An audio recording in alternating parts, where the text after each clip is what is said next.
So let's talk about how I mount things. What I use is something I acquire from Amazon. It's also, you can get it from your local marina. West Marina, I know, carries them.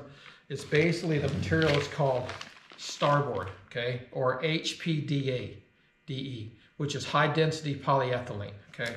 I use 1/2 inch values, thicknesses. You can also get it up to 1 inch if you want, even thicker.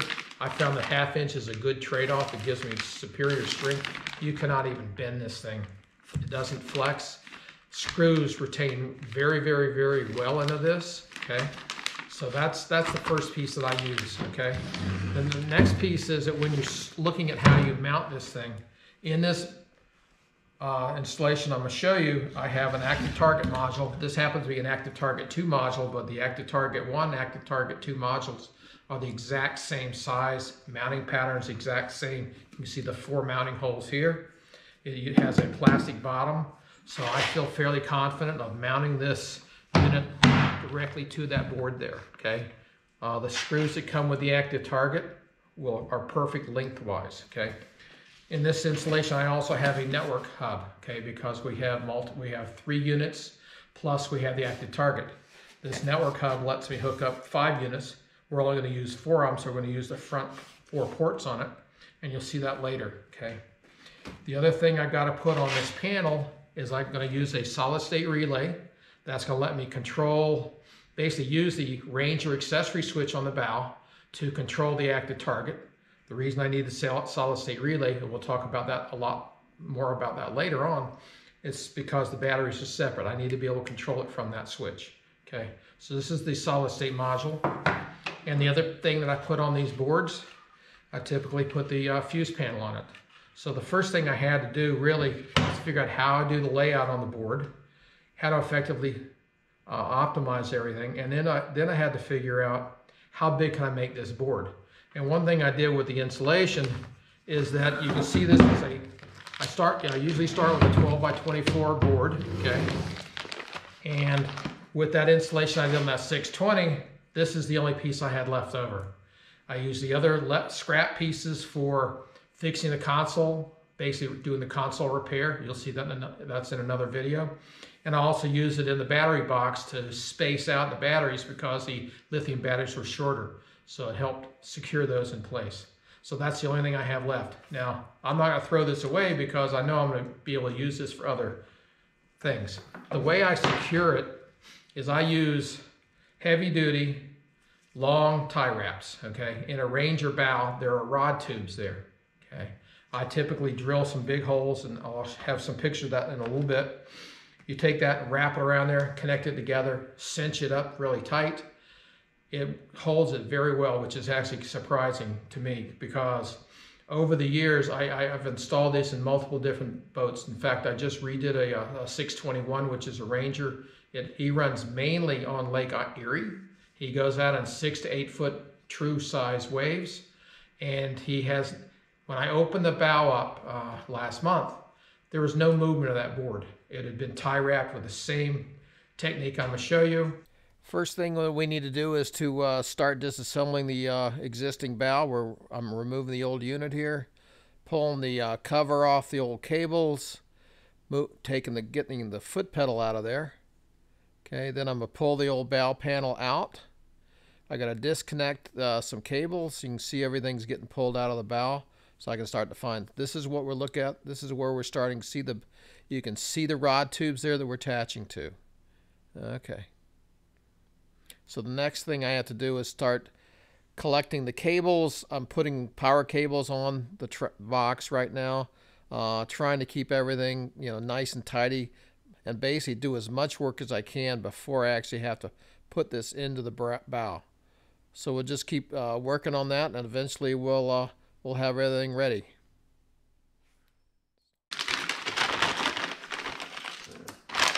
But you can mitigate that, and we're going to mitigate a lot of the noise by the way I'm routing the cables on that trolling motor. So I just as soon prepare for it being there as opposed to worrying about it later when it shows up. Yeah. All right. Okay, guys, I'm just about to put this in the bow. Okay, and what I'm putting in is the basically the bow panel, okay? Bow panel contains a fuse block, solid state relay to control the power to the active target, a network module, and an active target module. What I've done is I pre-wired as much as I could out of the boat to make life a whole lot simpler. So I got the Ethernet cable from the active target to the network box. I got both power cables to the both to the active target and the network box. I also have the bonding wire for the active target over to the fuse block as well. I've got all the power cables connected. I've got the main boat power connected, which are these heavier cables here. And what we're going to do is we're going to put it in the boat. And we're going to pull back the slack. Okay. So the fuse panel will be in the bottom right, easily accessible once you pull the panel. Again, the solid state relay here is using the accessory switch on the boat. And what we'll do is that will generate the wake up voltage for you for the active target. So we can switch the active target on and off. So if you're out in the middle of nowhere where you're not using the active target, you can turn it off, save a little bit of power, or save a little bit of electrical or sonic noise in the water. So anyway, so that's what we're going to do. Now we're going to just stuff it inside the bow and tie it down. So let me put it in here. It's a little heavy, so you just got to kind of slide it in. And as a precursor, what I did is I moved the trolling motor power cables down below to get it out of the way, and I also cleaned up the boat wiring itself. So that way we can minimize a lot of the other interference, physical interference we might have. So now I got the power cables for the units here. Okay, this is the power for the panel. I'm going to push that back up a little bit. Okay, these two connectors are for the front console. We'll put those in later. So what we do is we just slide this back in here, get it above this wiring loom, and then what I'll do is I will tie wrap it in. So basically it's going to look like that inside the bow. We'll have very good heat dissipation because we got a lot of air space volume in there. So it shouldn't be an issue with overheating. In fact, I've got one installation where I put 2 active targets in a very, very tight bow, a lot smaller than this boat, and I have 0 problems with overheating. So, all right. So anyway, I'm gonna go ahead and strap it down, and then the bow will be pretty much prepped except for working the trolling motor, running the cables down, and connecting everything together. And we'll pretty much, we're probably about 2 hours away from finishing the bow right now, and that's at Gary's pace, which is not very fast. So, all right. So.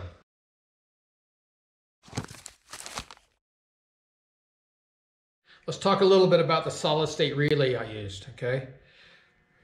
On one side is the controller, okay? Basically is what typically referred to as a coil.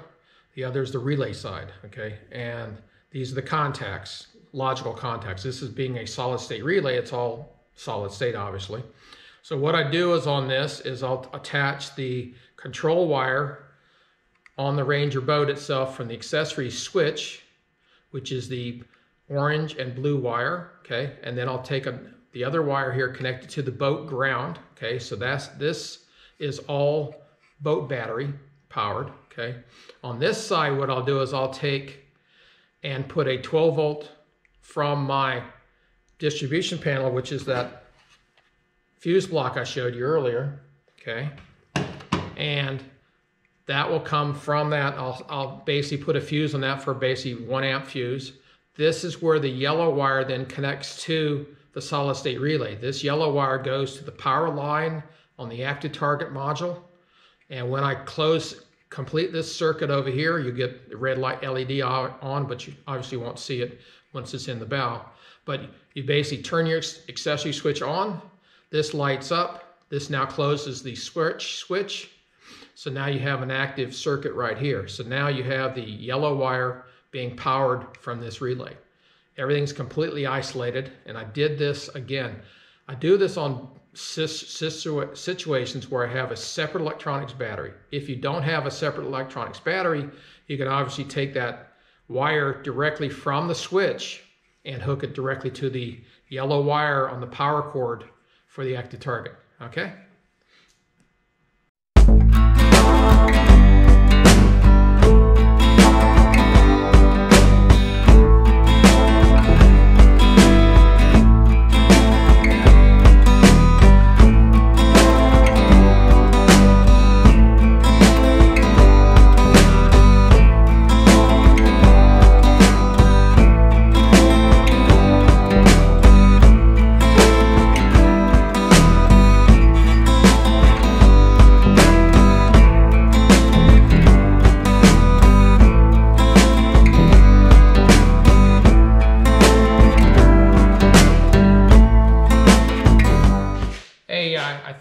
hope you guys enjoyed the video here, and you learned a little bit about how I mounted the Active Target module, which is this module right here.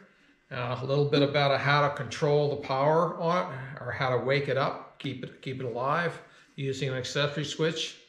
Also talked a little bit about the power, but most of the power stuff is in other videos, but at least you got an option here.